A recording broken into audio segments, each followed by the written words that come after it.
جھک کے کرتا ہوں میں التجا، کل جہاں مشکلوں میں گھرا، سوزے دل کی کریں کیا دوا۔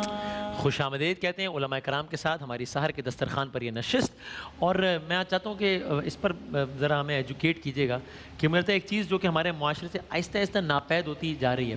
اب سے کچھ عرصے پہلے تک ہم سنتے تھے کہ باہر کے ممالک میں تو یہ ہوتا ہے کہ جناب برابر میں رہ رہے ہیں، پڑوسی ہیں، اور پتہ ہی نہیں ہے 6 سال سے رہ رہے ہیں، پتہ ہی نہیں ہے کون رہتا ہے، نام ہی نہیں پتہ کیا۔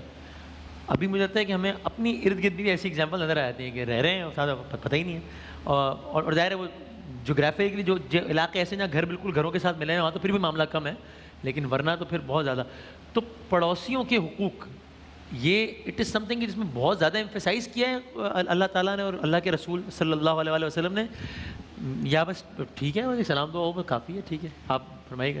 بسم اللہ الرحمن الرحیم۔ بنیادی طور پر ہر شخص کی خصوصیت کے ساتھ اگر وہ کلوزنس کچھ رکھتا ہے تو حقوق بڑھ جاتے ہیں، ٹھیک ہے، کم سے کم اس کا انٹینسٹی لیول جو ہے بڑھ جاتا ہے۔ صحیح، یعنی ایک عام رشتہ دار ہے، یقیناً اس کے بھی حقوق ہیں، لیکن اگر وہ خونی رشتہ دار ہے تو اس کا حق زیادہ ہو جائے گا۔ صحیح ہے، ایک عام مسلمان ہے، اس کا حق ہے، لیکن مسلمان ہونے کے ساتھ وہ رشتہ دار بھی ہے، پھر رشتہ دار ہونے کے ساتھ خونی رشتہ دار ہے، اسی طریقے سے انٹینسٹی جو اس کی ہے وہ بڑھتی چلی جائے گی۔ صحیح ہے۔ پڑوس کا معاملہ ایسا ہے کہ اگر کوئی شخص مسلمان نہ بھی ہو، رشتہ دار نہ بھی ہو، تو بہرحال دیوار ملی ہوئی ہے، تو دیوار ملنے کے ساتھ ساتھ پروردگار پسند کرتا ہے کہ دل بھی ساتھ ساتھ ملے ہوئے۔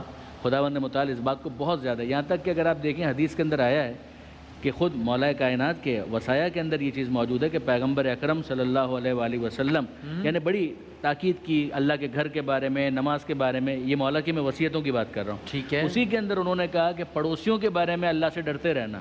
اتنی تاکید کرتے تھے اللہ کے رسول، یعنی مولا کوٹ کر رہے ہیں اپنے معلم کو، اپنے استاد کو، اپنے آقا کو، یہ فرما رہے ہیں کہ اتنی تاکید کیا کرتے تھے اللہ کے رسول کہ ہمیں یہ گمان ہونے لگا تھا کہ شاید میراث کے اندر بھی ان کا حق اور حصہ ہوگا، یا حدیث کے اندر دوسرے انداز سے بھی یہ بات بیان ہوئی ہے، یعنی اتنی تاکید، اتنا زیادہ اس کے اوپر ایمفیسائز کیا گیا ہے۔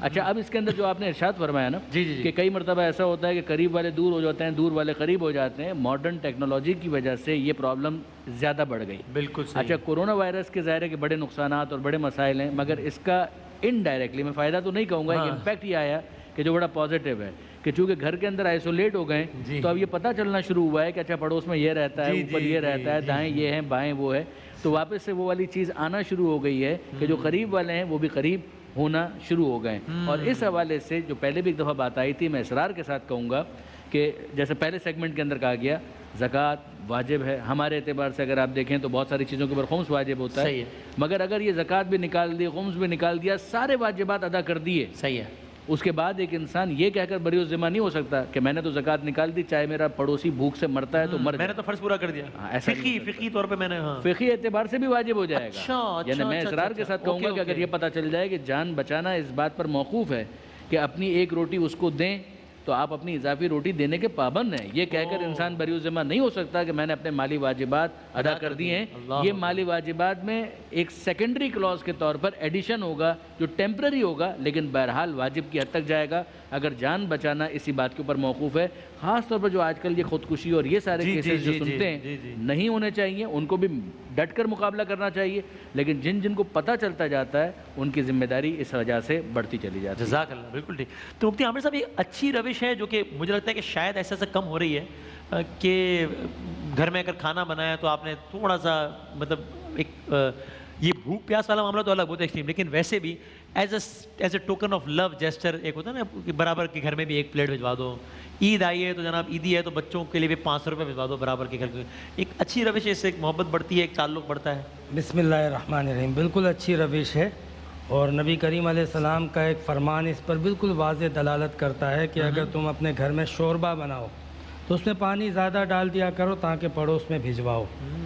رضا بھائی نے ایک لفظ استعمال کیا کہ دیوار ایک ہو تو دل بھی ایک ہونا چاہیے، اس پہ ایک جملہ ہدیہ کرتا ہوں لطیف پیرا میں کہ پڑوسیوں کے لیے ایک ورڈ یوز ہوتا ہے ہم سایہ، واہ واہ صحیح، ہم سایہ، سبحان اللہ، یعنی خدا نے جس کو سائے میں آپ سے جدا نہیں کیا، آپ کے سائے میں بھی آپ کے ساتھ رکھا ہے، تو پھر کیسے ہم اس کو ان نعمتوں سے محروم کر سکتے ہیں جو ہماری ہیں، سبحان اللہ، جو خدا نے اپنی نعمتوں سے محروم نہ کیا ہو۔ تو یہ اسلام کی خوبصورتی ہے کہ اسلام جہاں اس نے معاشرت کی ایک بہترین تمدن کی زندگی کی تعلیم دیتا ہے، اس میں تعاونوا علی البر سے لے کے پھر پڑوس، گھر والے، رشتہ دار، ان سب کے حوالے سے احکامات بیان کرتا ہے۔ نبی کریم علیہ السلام نے فرمایا کہ خدا کی قسم وہ مومن نہیں ہے کہ جو بھر پیٹ سوئے اور اس کا پڑوسی بھوکا رہے۔ اللہ اکبر، خدا کی قسم وہ مومن نہیں ہے جو خود بھر پیٹ سوئے اور اس کا پڑوسی بھوکا رہے۔ یہ ایک لفظ میں آپ بہت ساری چیزیں سوچ سکتے ہیں کہ وہ بیمار ہے، وہ تکلیف میں ہے، وہ مصیبت میں ہے، وہ پریشانی میں ہے، یہاں تک کہ اگر آپ کو اللہ تعالیٰ نے نیک ہدایت دی ہے تو اس ہدایت میں بھی آپ کا فرض ہے کہ آپ اس کو بھی اس نیکی کی طرف لے جائیں، یہ بھی پڑوسی کا حق ہے۔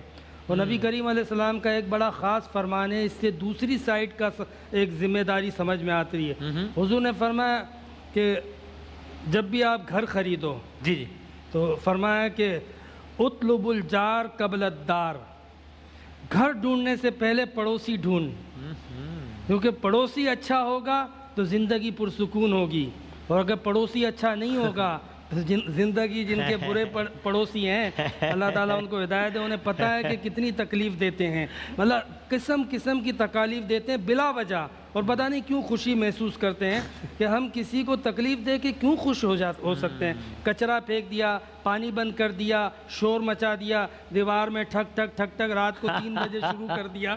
تو آپ اس وقت ایک اربن سوسائٹی کے اندر رہتے ہیں، آپ کی سوسائٹی کے اندر آپ اتنا انٹیگریٹ ہیں، اتنا کنیکٹڈ ہیں کہ آپ اپنے گھر میں پانی کا نلکا بھی چالو کرتے ہیں، اس کا امپیکٹ پوری سوسائٹی میں جاتا ہے۔ تو آپ سوچ سمجھ کے اپنے اعمال کو اختیار کریں کہ کہیں آپ کے پڑوس میں، محلے میں، اطراف میں کوئی اس کی وجہ سے دقت نہ ہو، یہ اسلام ہمیں سکھاتا ہے۔ رائٹ جناب مفتی۔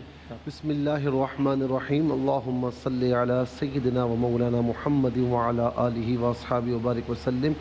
دونوں ماشاءاللہ بزرگوں نے اپنے پیرائے میں بڑی گفتگو اس جملے میں اعتراض تو نہیں کسی کو بزرگوں جو کہا انہوں نے؟ نہیں، بہرحال اب اتنا فاصلہ بھی نہیں ہے ہمارا کہ وہ مفتی صاحب میں نے کسی اور تناظر میں کہا اچھا میں تو بڑی خوبصورت گفتگو فرمائی۔ اچھا، اب انیشیل اسٹیج پر ذرا ہم دیکھیں کہ پڑوسی ہوتا کون ہے۔ اللہ رب العالمین نے قرآن کریم میں ارشاد فرمایا کہ والجار ذی القربى والجار الجنوبی والصاحب بالجنب وابن السبیل، یعنی ایک پڑوسی وہ ہوتے ہیں جو آپ کے عزیز و اقارب ہیں آس پاس، صحیح، یہ بھی آپ کے پڑوسی ہیں۔ ٹھیک ہے، آپ جب اپنے گھر میں آتے ہیں تو آپ کے گھر میں جو رہتے ہیں وہ بھی آپ کے پڑوسی ہیں۔ آپ سفر پر جاتے ہیں، آپ کے ساتھ بیٹھنے والا اگرچہ وہ عارضی ہے لیکن وہ بھی آپ کا پڑوسی ہے۔ بلکہ یہاں تک آپ دیکھیں کہ دربار اقدس میں ایک شخص آیا حضرت عمر رضی اللہ تعالیٰ عنہ کے دربار میں کہ فلاں شخص بڑا اچھا ہے، تو آپ نے فرمایا تو نے سفر کیا اس کے ساتھ، تو نے لین دین کیا ہے، تو کیسے کہہ رہے ہو کہ وہ اچھا ہے؟ یعنی سفر اور لین دین یہ آدمی کی جو حیثیت ہے وہ عیاں کر دیتا ہے۔ تو یہ سارے کے سارے پڑوسی ہیں، اور ہمارے فقہا فرماتے ہیں آس پاس جو گھر ہے نا 40 گھر آپ کے پڑوس میں ہیں۔ ٹھیک ہے، اب آپ یہ سمجھ لیں کم از کم کہ جس بلڈنگ میں آپ رہتے ہیں وہ بلڈنگ والے آپ کے پڑوسی سمجھ لیں۔ یہاں پر معاملہ یہ ہے کہ میں آپ سے کہتا ہوں کہ یار میں آپ کا پڑوسی ہوں، میرا خیال رکھو، لیکن میں یہ بھول گیا ہوں کہ آپ میرے پڑوسی ہو، مجھے بھی خیال رکھنا ہے۔ تو یہ فریقین سے بات ہوگی، دونوں کو ایک دوسرے کا خیال رکھنا ہوگا۔ اچھا، اب یہاں پر آپ دیکھیں کہ مالک بن دینار کے پڑوس میں ایک غیر مسلم تھا، روز آ کر کچرا پھینک جاتا، آپ خود صفائی کرتے۔ ایک مرتبہ جو ہے وہ آ گیا، برداشت کی یعنی ظلم کی حد ختم ہو گئی، تو آیا کہ حضور میں روز کچرا پھینکتا ہوں، آپ صفائی کر لیتے ہیں، مجھ سے کبھی آپ نے شکایت بھی نہیں کی۔ فرمایا کہ تو اپنا ظرف ادا کرتا رہا، ہم اپنا ظرف نبھاتے رہے، وہ مسلمان ہو گیا۔ حضور نبی کریم علیہ الصلوۃ والسلام نے فرمایا کہ اذا قال جیرانک انت محسن فانت محسن، اذا قال جیرانک انت مسیء فانت مسیء، تیرا پڑوسی تیرے بارے میں کہے کہ تو اچھا ہے تو تو اچھا ہے،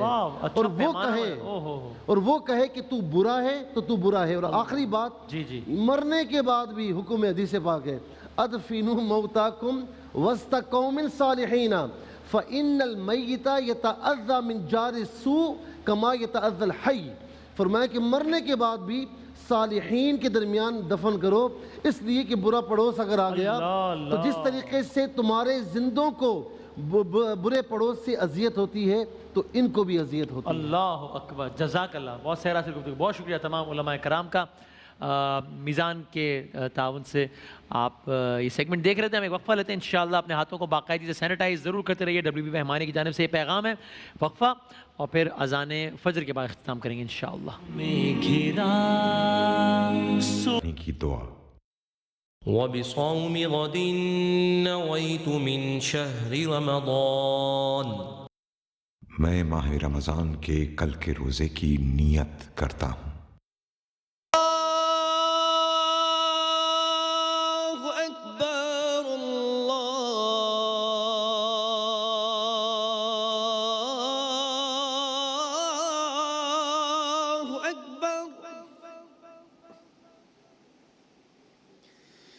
اللہ اکبر اللہ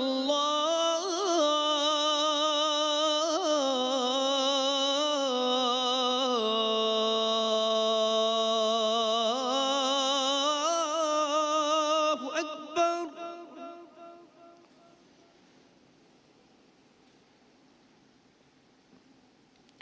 اشہد ان لا الہ الا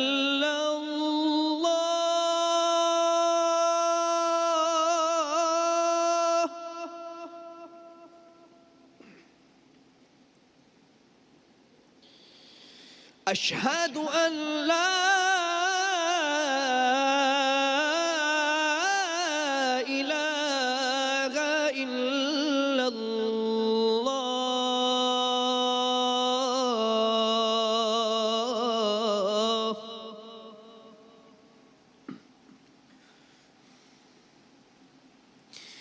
أشهد أن محمد رسول الله.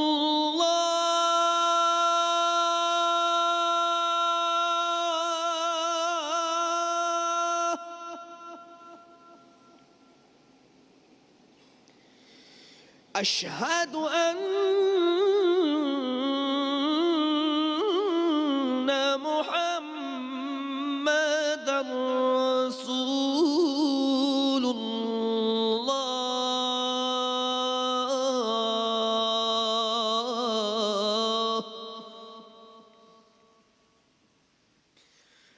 حي على الصلاة.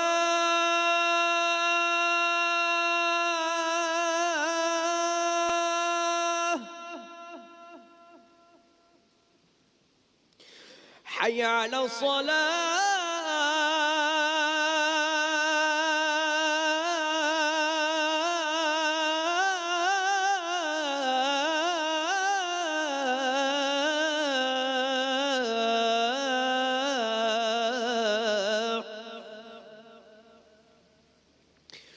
حي على الفلاح.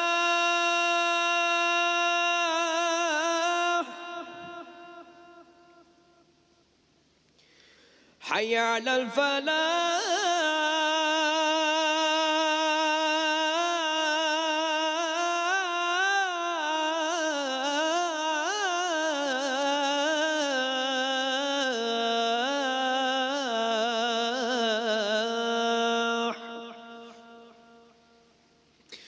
الصلاة خير من النوم.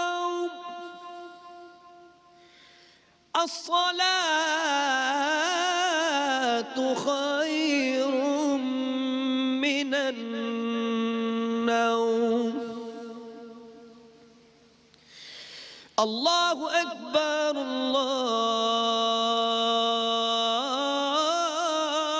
الله أكبر. لا إله إلا الله.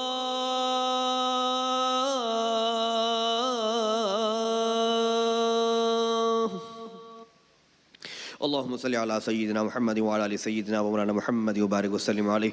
اللهم رب هذه الدعوة التامة والصلاة القائمة آت سيدنا محمدا الوسيلة والفضيلة والدرجة الرفيعة وابعثه مقاما محمودا الذي وعدته وارزقنا شفاعته يوم القيامة إنك لا تخلف الميعاد برحمتك يا أرحم الراحمين. جزاک اللہ، بہت شکریہ جناب قاری محسن، خوبصورت انداز میں اذان فجر دینے کی سعادت حاصل کر رہے تھے. الحمدللہ نشریات پہنچ رہی ہے اپنے اختتام کو. بہت سارے لوگوں نے دعاؤں کا کہا ہے. یو کے میں ایک صاحب ہیں مرزا صاحب جن میں کرونا وائرس کی تشخیص ہوئی ہے اور بہت کرٹیکل ہیں، ان کے لیے دعائے صحت کیجیے گا. ہمارے ایک دوست ہیں، ان کے بھی بہنوئی کا مسئلہ ہے، برین ہیمریج کا، اور بہت سارے اور لوگوں نے بھی کہا ہے. میری مامی اس وقت اسی مرض سے نبرد آزما ہیں، اور آپ لوگوں کے بھی جو جاننے والے ہیں ان سب کو اپنی دعا میں شامل کریں، اور آپ سب لوگوں سے استدعا اپنے اپنے لوگوں کو بھی شامل کریں. اللہ تعالیٰ اپنے حبیب محمد مصطفیٰ صلی اللہ علیہ وآلہ وسلم کے صدقے میں کرم فرمائیں انشاءاللہ. اس خادم کو بھی اپنی دعاؤں میں یاد رکھیے گا. بشرط صحت، سلامتی، زندگی. کچھ گھنٹوں بعد ملتے ہیں 2:30 پر انشاءاللہ. اللہ حافظ. مشکلوں میں گھرا سوز دل کی کریں کیا دوا، تیرے در پہ سوالی بنا، جھک کے کرتا ہوں میں التجا، کل جہاں مشکلوں میں گھرا.